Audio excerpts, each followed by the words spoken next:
اسوہ حسینی رضی اللہ تعالیٰ عنہ شہید کربلا حصہ نمبر 4۔ ہانی بن عروہ پر تشدد مار پیٹ۔ جب ہانی کی یہ پختگی دیکھی تو ابن زیاد نے اور اس کی مصائب خاص مہران نے ہانی کے بال پکڑ کر ان کو مارنا شروع کیا، یہاں تک کہ ان کے ناک اور منہ سے خون بہنے لگا، اور کہا کہ اب بھی تم مسلم کو ہمارے حوالے کر دو ورنہ تمہیں قتل کر دیں گے۔ ہانی نے کہا میرا قتل تیرے لیے آسان نہیں، اگر ایسا کرو گے تو تمہارے قصر عمارت کو تلواریں گھیر لیں گی۔ اس پر ابن زیاد اور برا فروختہ ہوا اور مار پیٹ شدید کر دی۔ اسما بن خارجہ جو ہانی کو گھر سے بلا کر لائے تھے اور ان کو اطمینان دلایا تھا کہ آپ کوئی فکر نہ کریں، وہ اس وقت کھڑے ہوئے، سختی سے ابن زیاد سے کہا کہ اے غدار، تو نے ہمیں ایک شخص کو لانے کو کہا، جب ہم اسے لے آئے تو نے اس کا یہ حال کر دیا۔ اس پر ابن زیاد نے ہاتھ روکا۔ ہانی کی حمایت میں ابن زیاد کے خلاف ہنگامہ۔ ادھر شہر میں مشہور ہو گیا کہ ہانی بن عروہ قتل کر دیے گئے ہیں۔ جب یہ خبر عمر بن حجاج کو پہنچی، وہ قبیلہ مزجج کے بہت سے جوانوں کو لے کر موقع پر پہنچے اور ابن زیاد کے مکان کا محاصرہ کر لیا۔ اب تو ابن زیاد کو اور فکر پڑ گئی۔ قاضی شریح کو کہا کہ آپ باہر جا کر لوگوں کو بتلائیں کہ ہانی بن عروہ صحیح سالم ہے، قتل نہیں کیے گئے ہیں، میں خود ان کو دیکھ کر آیا ہوں، اور شریح کے ساتھ اپنا ایک آدمی بطور جاسوس لگا دیا کہ ابن زیاد کے کہنے کے خلاف کوئی بات نہ کریں۔ قاضی شریح کا یہ قول سن کر عمر بن حجاج نے اپنے ساتھیوں سے کہا کہ اب اطمینان ہے، تم واپس چلے جاؤ۔ ہانی بن عروہ کے متعلق شہادت کی خبر، اس کے خلاف قبیلہ مزجج کے ہنگامہ اور ابن زیاد کے قصر کے محاصرے کی اطلاع جب مسلم بن عقیل رضی اللہ تعالیٰ عنہ کو ملی تو وہ بھی مقابلے کے لیے تیار ہو کر نکلے، اور جن 18,000 مسلمانوں نے ان کے ہاتھ پر بیعت کی تھی ان کو جمع کیا۔ 4,000 آدمی جمع ہو گئے اور جمع ہوتے جا رہے تھے۔ یہ لشکر ابن زیاد کے قصر کی طرف بڑھا تو ابن زیاد نے قصر کے دروازوں کو مقفل کر دیا۔ مسلم بن عقیل اور ان کے ساتھیوں نے قصر کا محاصرہ کر لیا، اور مسجد اور بازار ان لوگوں سے بھر گیا جو ابن زیاد کے مقابلے پر آئے تھے، اور شام تک اس میں اضافہ ہوتا رہا۔ ابن زیاد کے ساتھ قصر عمارت میں صرف 30 سپاہی اور کچھ خاندان کے سادات تھے۔ ابن زیاد نے ان میں چند ایسے لوگوں کو منتخب کیا جن کا اثر و رسوخ ان قبائل پر تھا جو مسلم بن عقیل کے ساتھ محاصرہ کیے ہوئے تھے، اور ان کو کہا کہ تم باہر جا کر اپنے اپنے حلقہ اثر کے لوگوں کو مسلم بن عقیل کا ساتھ دینے سے روکو، مال و حکومت کا لالچ دے کر یا حکومت کی سزا کا خوف دلا کر، جس طرح بھی ممکن ہو ان کو مسلم سے جدا کر دو۔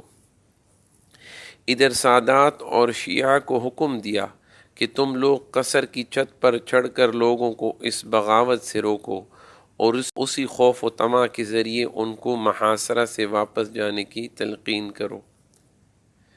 محاصرہ کرنے والوں کا فرار اور مسلم بن عقیل رضی اللہ تعالیٰ عنہ کی بے بسی۔ جب لوگوں نے اپنے سادات شیعہ کی باتیں سنی تو متفرق ہونا شروع ہو گئے۔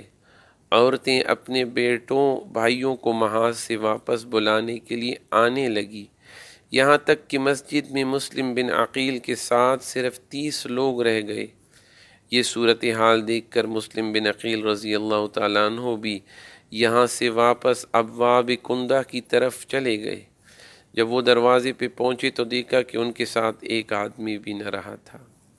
مسلم بن عقیل رضی اللہ تعالی عنہ تنہا کوفہ کی گلی کوچوں میں سراسیمہ پھر رہے تھے کہ اب کہاں جائیں۔ بالآخر کندہ کی عورت توعہ کے گھر پہنچے۔ ان کے لڑکے بلال اسی ہنگامہ میں باہر گئے تھے۔ وہ دروازے پر واپسی کا انتظار کر رہی تھی۔ مسلم نے اس سے پانی مانگا، پانی پی کر وہیں بیٹھ گئے۔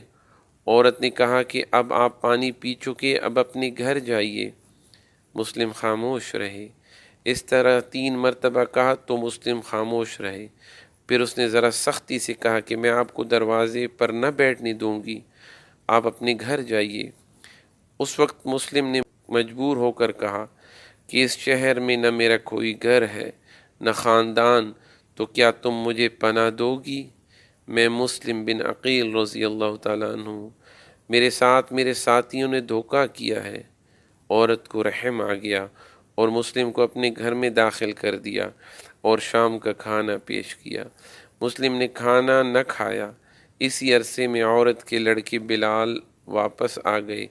دیکھا کہ ان کی والدہ بار بار کمرے کے اندر جاتی ہیں۔ بات پوچھی تو عورت نے اپنے لڑکے سے بھی چھپایا۔ اس نے اصرار کیا تو اس شرط پر بتلا دیا کہ کسی سے اظہار نہ کرے۔ اس طرف ابن زیاد نے دیکھا کہ لوگوں کا شور و شغب کثر کے ارد گرد نہیں ہے، تو اپنے سپاہی کو بھیجا کہ دیکھو کیا حال ہے۔ اس نے آ کر بتایا کہ میدان صاف ہے، کوئی نہیں ہے۔ اس وقت ابن زیاد اپنے قصر سے اتر کر مسجد میں آیا اور منبر کے گرد اپنے خواص کو بٹھایا اور اعلان کر دیا کہ سب لوگ مسجد میں جمع ہو جائے۔ مسجد بھر گئی تو ابن زیاد نے خطبہ دیا۔ ابن عقیل بے وقوف و جاہل نے جو کچھ کیا وہ تم نے دیکھ لیا۔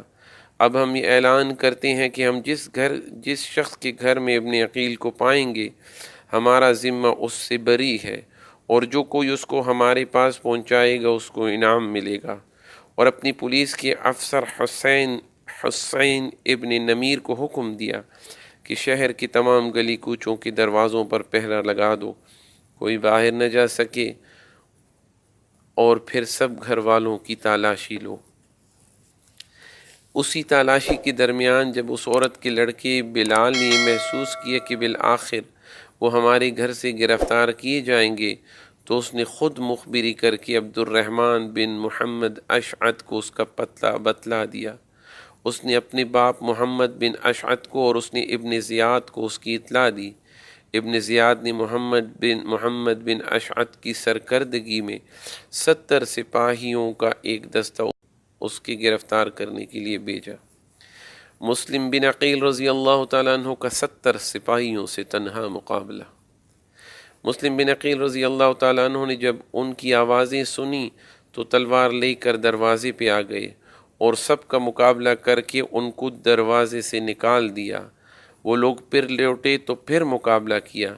اس مقابلہ میں زخمی ہو گئے مگر ان کے قابو میں نہ آئی۔ یہ لوگ چھت پر چڑھ گئے اور پتھر برسانے شروع کیے اور گھر میں آگ لگا دی۔ مسلم بن عقیل رضی اللہ تعالیٰ عنہ ان سب حربوں کا تنہا مقابلہ کر رہے تھے کہ محمد بن اشعث نے ان کے قریب ہو کر پکارا کہ میں تمہیں امن دیتا ہوں، اپنی جان کو ہلاک نہ کرو، میں تم سے جھوٹ نہیں بول رہا، یہ لوگ تمہاری چچا زاد بھائی ہیں، نہ تمہیں قتل کریں گے نہ تمہیں ماریں گے۔ مسلم بن عقیل رضی اللہ تعالیٰ عنہ کی گرفتاری۔ مسلم بن عقیل تنہا 70 سپاہیوں کا مقابلہ کرتے ہوئے زخموں سے چور چور ہو کر تک چکے تھے۔ ایک دیوار سے کمر لگا کر بیٹھ گئے اور ان کو ایک سواری پر سوار کر دیا گیا اور ہتھیار ان سے لے لیے گئے۔ ہتھیار لینے کے وقت ابن عقیل رضی اللہ تعالیٰ عنہ نے ان سے کہا کہ یہ پہلی عہد شکنی ہے کہ امن لینے کے بعد ہتھیار چھینے جا رہے ہیں۔ محمد بن اشعث نے ان سے کہا کہ فکر نہ کریں، آپ کے ساتھ کوئی ناگوار معاملہ نہ کیا جائے گا۔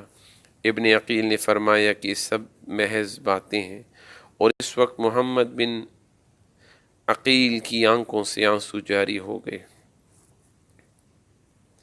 محمد بن اشعث کے ساتھیوں میں عمر بن عبید بھی تھا جو امان دینے کے خلاف تھا۔ اس نے کہا کہ اے مسلم، جو شخص ایسا اقدام کرے جو آپ نے کیا، جب پکڑا جائے تو اس کو روکنے کا حق نہیں۔ مسلم بن عقیل کی حضرت حسین رضی اللہ عنہ کو کوفہ آنے سے روکنے کی وصیت۔ ابن عقیل رضی اللہ تعالیٰ عنہ نے فرمایا کہ میں اپنی جان کے لیے نہیں روتا بلکہ میں حسین رضی اللہ تعالیٰ عنہ اور آل حسین رضی اللہ عنہم کی جانوں کے لیے رو رہا ہوں، جو میری تحریر پر عنقریب کوفہ پہنچنے والے ہیں اور تمہارے ہاتھوں اسی بلا میں گرفتار ہوں گے جس میں میں گرفتار ہوں۔